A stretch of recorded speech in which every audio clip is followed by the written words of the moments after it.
Hey there. Welcome to our first video for the 2018 NFL season. We've missed making these videos. It's been about 7, 8 months since we last did this.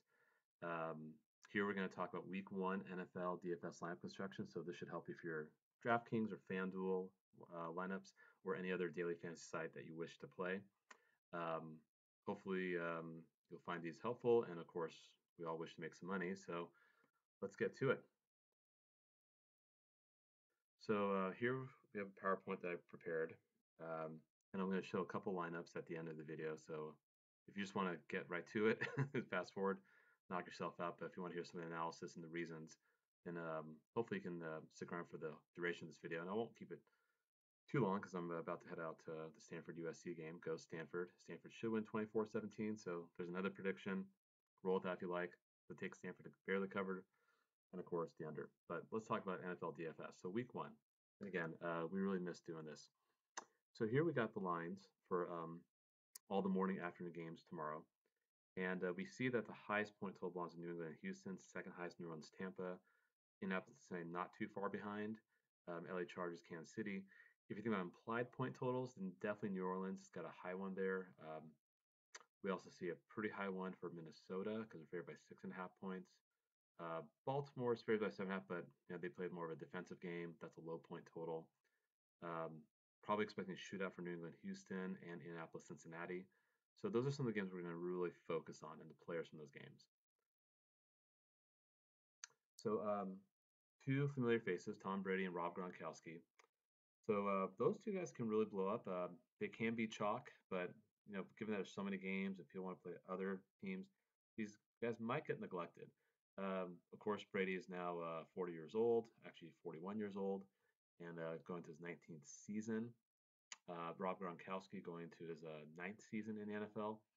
These two guys are like bread and butter. I mean, they're just your great lineup, great connection. It doesn't really get any more of a sure thing than Brady and Gronkowski. Uh, Given the fact that Julian Edelman is out, there might be more more targets for Gronkowski. So I think that's a good thing. Usually we expect Brady to have great games, and if it's a shootout, he could do very well. But you don't know who might be the recipient of his passes. Would it be Chris Hogan or someone else, or maybe one of the running backs? But Gronkowski is pretty much a sure thing. Here's another sure thing. Andy Dalton, AJ Green. These two guys have been together for a long time as well. 8 seasons, both started at the same time. Um, they're also have a high point total against Indianapolis. And we're going to look at some of the stats in a little bit. And you'll see that both Houston and Indianapolis have weak pass defenses. So if you're going to go for the shootout, go for these guys. Go for guys who are very comfortable working together. Dalton Green as well as Brady and Gronkowski. You could probably go Deshaun Watson with DeAndre Hopkins, but I also know that Bill Belichick's a master of taking away the best player on another team. You could go Andrew Luck and T.Y. Hilton, but Luck's first game back in probably a couple of years, so might want to be a little iffy on that one. We will need to save some money if you're going to pay up for quarterback and your number one receiver. So here are two cheaper guys, John Ross and Keelan Cole. Ross we like a lot. He could be the sleeper of the week. The guy is super, super fast, finally getting the crack at the lineup here. Kind of figured things out last year as a rookie, now ready to shine. Like with the Keelan Cole. Keelan Cole did come on strong at the end of the season. During, I think, week 15, week 16 had incredible games, and so he was a really nice sleeper. And apparently he's going to be the starter, and we do expect good things with him going against New York Giants. Running backs, we are going to pay up again here. Alvin Kamara and Dalvin Cook. You could squeeze both these guys in. We'll show you when we get to the last slide here. Both in their second season, both phenomenal athletes.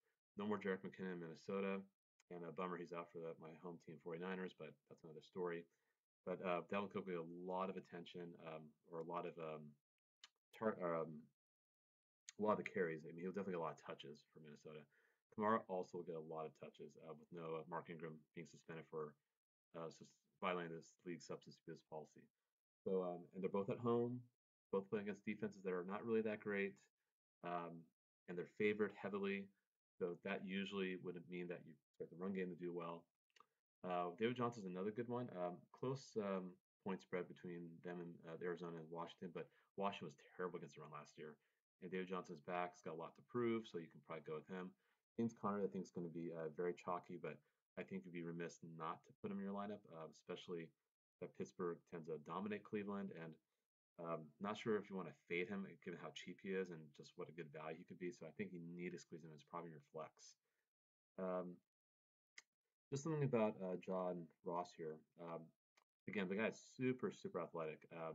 He did break Chris Johnson's record for the 40 in the combine last year, 4.22 seconds. Playing in Indianapolis on the turf, I think that's going to be a very good thing for us. His other numbers are pretty ridiculous too. His vertical jump's 37 inches, broad 11 feet and 1 inch. Those are really, really strong numbers. He's a small guy, but he's a burner. So small hand size too, but still, I think the speed's going to be pretty awesome. And he was selected in the first round last year, so clearly he's a very talented guy. So let's look at the numbers from last year. Washington was the worst run defense, so that's what we like, David Johnson. And we do see Tampa and San Francisco right there, so that makes us feel good going with Alvin Kamara and Dalvin Cook. Um, Cleveland's run defense wasn't too bad, but again, Pittsburgh likes to run the ball. Connor's Pete, he's going to get a lot of value with no Le'Veon Bell, still dealing with the contract issue. If you look at pass defense, these are yards per pass attempts and average yards per reception leader. Interestingly, the worst two, Indianapolis and Houston, Cincinnati, New England. I think we need to go with those players. So we like Brady Gronkowski, or we like stacking Dalton with AJ Green. You can do some lineups with that. And the receiving numbers, again, Indianapolis, Houston, terrible, awful. So again, this is good for us. If we look at defenses, we're going to go with the Pittsburgh defense. You could pay for Baltimore against Buffalo, but Pittsburgh might be a good value. We did like Chargers initially with their pass rush and playing at home against Kansas City with a new quarterback. But with Joey Bosa potentially being out, got word of that. Let's go with Pittsburgh. They led the league in sacks. Cleveland was one of the worst in allowing sacks.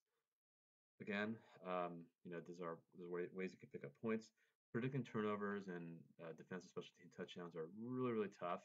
Those are just sometimes just happen out of the blue, but sacks are kind of a sure thing, and we definitely feel good about going with Pittsburgh. And I think they got a lot to prove. I think the whole Le'Veon Bell thing has really got Pittsburgh pretty upset. I think they want to show that they can win without him. So here are the lineups. To the left is DraftKings, right's FanDuel. You can see on the left we got Dalton with Green and Ross. So nice stack there. We got two of the best running backs, Johnson and Kamara. Boom, there you go. Cole, nice sleeper. We like Jordan Reed. Alex Smith now being for the Redskins. His whole career he's left throwing to the tight ends. Vernon Davis, San Francisco. Of course, Travis Kelce, Kansas City. Got Jordan Reed now. Of course, he's got Davis back in Washington, but Reed's a better talent. We're squeezing Connor. We got the Steelers defense, and that's a nice correlation going the running back, the defense. Pittsburgh plays a great defensive game. They run the ball. You get lots of carries. It's all good. FanDuel, we did the same kind of stack with Connor and Steelers, but here we're stacking Brave Gronkowski. We still got Green and Ross, but if you want to throw Dalton in and then maybe pay up, maybe go maybe instead of Dalvin Cook, put David Johnson in there, or maybe upgrade from Keelan Cole or at the flex, up to you. But I think Kamara Cook is kind of nice because Brady is expensive. So you wouldn't be able to get David Johnson with Kamara if you're going to have Brady in your lineup. But we feel these are very good lineups. Do check out our site, sportsmanac.com. We also have picks for point spreads. If you're in the super contest or doing something kind of like that, you got to pick your 5 best point spreads. We got all that there on the website. So good luck to you guys, and we'll check in again later in the week. All right. Have fun watching football.